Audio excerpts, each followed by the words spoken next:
সকল জিনিসের সৃষ্টি করে আল্লাহ রাব্বুল আলামিন। তো কথা হচ্ছিল এটা কে আমাদের মধ্যে এই সকল জিনিস ছড়িয়ে পড়েছে, আর আমরা এই সকল জানার জন্য উলামায়ে আহলে সুন্নাতের কাছে যারা আহলে জিকর তাদের সঙ্গে আমাদের সম্পর্ক কম হয়ে গেছে।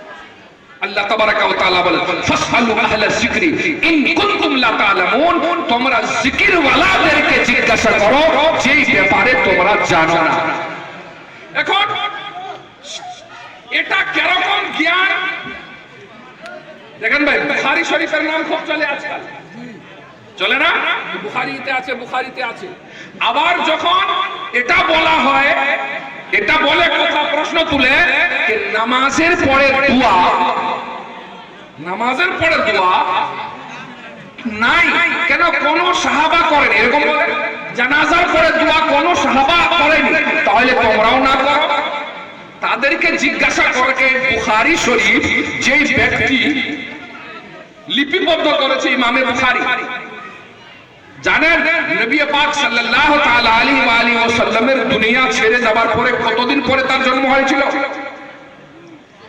নবী পাক সাল্লাল্লাহু তাআলা আলাইহি ওয়া আলিহি ওয়াসাল্লামের দুনিয়া থেকে পর্দা করার পরে কিছু কম বেশ 184 বছর পরে হযরতে ইমামে বুখারীর জন্ম হয়েছে। কোন সাহাবী বুখারী শরীফ পড়ে, কোন তাবেঈ মুসলিম শরীফ পড়ে? রাসূলুল্লাহর জামানায় না বুখারীর কোন কনসেপ্ট, না মুসলিম শরীফের কোন কনসেপ্ট, না তিরমিজি শরীফের কোন কনসেপ্ট, না নিসাই শরীফের কোন তাসাব্বুর, না এই সকল জিনিসের কোন ধারণা।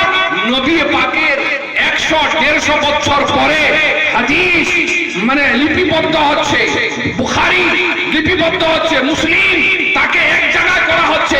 তারপরে এখন তাদেরকে জিজ্ঞাসা করুন যে যদি নবীর জামানায় কেউ নামাজের পরে জানাজার পরে দোয়া করেনি, তো নবীর জামানায় কেউ বুখারী শরীফকে লিপিবদ্ধ করেনি।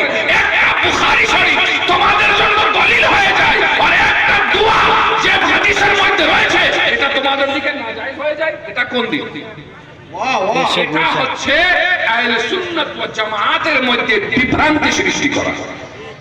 আহলে সুন্নাত ওয়াল জামাত মুসলমানদেরকে যারা ইবাদত করে তাকে শান্তিমতো ইবাদত করতে দাও, তার উপরে কোন নতুন নতুন ফতোয়া রাখে। হাদিসে পাকের মধ্যে এসেছে ঈদের নামাজের আগে কোনো নফল নামাজ নাই।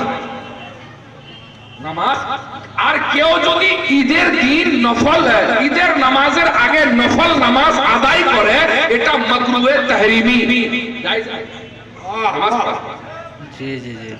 জায়েজ নাই। মওলা আলীর জামানা, মওলা আলী আল্লাহ তাবারাকা ওয়া তাআলা তিনাকে এত ইলম দিয়েছেন, আল্লাহর নবী বলেছেন আনা মদিনাতুল ইলম ওয়া আলীউল বাবুহা। তিনি বলেন আমি যদি সূরা ফাতিহা আলহামদু শরীফের তাফসীর লিপিবদ্ধ করি তাহলে ৭০টা উটের বোঝ হয়ে যাবে। বলছে আবার সমস্ত কোরআন সূরা ফাতিহার মধ্যে রয়েছে। সূরা ফাতিহা বিসমিল্লাহ শরীফের মধ্যে রয়েছে, আর বিসমিল্লাহ শরীফের রহস্য অক্ষর বা তার হেঁটে যে একটা নুকতা রয়েছে তার মধ্যে রয়েছে।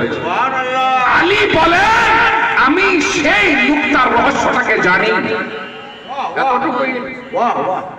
বাবুল ইলম আপনার আগে ঈদের দিন কেউ নফল নামাজের জন্য দাঁড়িয়ে পড়ে, তো বলা হলো হুজুর এই নফল নামাজ পড়ে আপনি মানা করেন না? আলী বলেন না আমি মানা করি না। আমি কেন? বলছে কোরআনে রয়েছে আর আইতাল লাযী আবদান ইয়ানহা ইযা সাল্লা আও কামা কাল। কোরআন শরীফের মধ্যে রয়েছে যে তোমরা কি দেখেছো যে সেই ব্যক্তিকে মানা করে যখন সে নামাজ পড়ে? যদিও এই সময় নামাজ পড়াটা উচিত না, কিন্তু নামাজ থেকে মানা করা এটা আরো উচিত না, এটা আরো উচিত না। সবে বারাতে কি হয়, সবে বারাতে আপনারা যদি নতুন নতুন কাজ করেন আমি ওটাকে জাস্টিফাই করি না, কিন্তু অনেক ভাই আমার রয়েছে সবে বারাতে আল্লাহ তাবারক ওয়া তাআলার প্রতি তার মন সাফ হয়ে যায়, আল্লাহ তাবারক ওয়া তাআলার প্রতি তার রূহ ঝুঁকে যায়, আল্লাহ তাবারক ওয়া তাআলার প্রতি তার মনে ভয় ঢুকে যায়, আল্লাহ তাবারক ওয়া তাআলার প্রতি তার মনে রহমত বর্ষণ হয়। সেই ব্যক্তি ওই শবে বরাতের রাতে নিজের বিছানাকে ছেড়ে, ছেলেপেলেকে ছেড়ে, নিজের ঘরকে আল্লাহর রহমতের হওয়ালা করে যখন সে মসজিদে যায় 2 রাকাত নামাজ আদা করে, এটা কার হিম্মত কে বান্দা আল্লাহর জন্য নামাজ পড়বে? তুমি মানা করবে, তুমি মানা করবে? বুঝা গেল নামাজ থেকে বঞ্চিত করা, নামাজ থেকে মানা করে তা কার কাজ? সবাই জানেন ইবলিসের কাজ। তো ইবলিসও নানা রকমে নানা রূপে নিজের ছাত্রদেরকে ছেড়ে দিয়েছে। আমার সুন্নি ভাইরা সবে বারাতেও নামাজ পড়ুন, সবে মেরাজেও নামাজ পড়ুন, প্রত্যেকটি রাতে নামাজ পড়ুন। আল্লাহ তাবারাকা ওয়া তাআলা বলে যে যেই ব্যক্তি আমাকে দাঁড়িয়ে, লেটে, শুয়ে, কারওয়াট নিয়ে আমাকে ইয়াদ করে, বান্দা যা কিছু আমার কাছে তলব করে আমি বান্দাকে দিতে রাজি হই। আহলে সুন্নাত ওয়াল জামাত এটা আমাদের পরম্পরা, এটা আমাদের উসুল যে কাউকে কোন নেক কাজ থেকে মানা করা যাবে না। আচ্ছা দেখেন, কয়েকটা টাইম এরকম রয়েছে যে টাইমে নফল পড়া মাকরুহ, নফল নামাজ পড়া মাকরুহ। যেরকম বেলাটা একেবারে অস্ত হয়ে যাচ্ছে, মাগরিবেরও টাইম হয়নি আর আসরেরও টাইম হয়নি, এই সময় কোন নফল নামাজ আদা করা এটা মাকরুহ। ওই সময় কোন কাজা নামাজ আদা করা এটাও মাকরুহ। হ্যাঁ, যদি ওই দিনকার আসরের নামাজ এখন পর্যন্ত কোনো কারণ বশত সে পড়তে পারে তো তাকে একটা হুকুম রয়েছে যে যদি এখনো বেলাটা ডুবেনি